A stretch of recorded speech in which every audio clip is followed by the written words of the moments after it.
श्रीवेङ्कटाद्रिनिलयः कमलाकामुकः पुमान्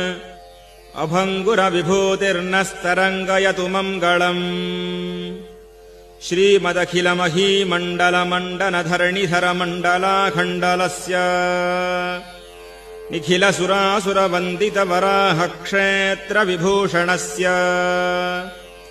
शेषाचलगरुडाचलवृषभाचलनारायणाचलाञ्जनाचलादिशिखरिमालाकुलस्य नाथमुकबोधनिधि वीथिगुणसाभरणसत्त्वनिधि तत्त्वनिधि भक्तिगुणपूर्ण श्रीशैलपूर्ण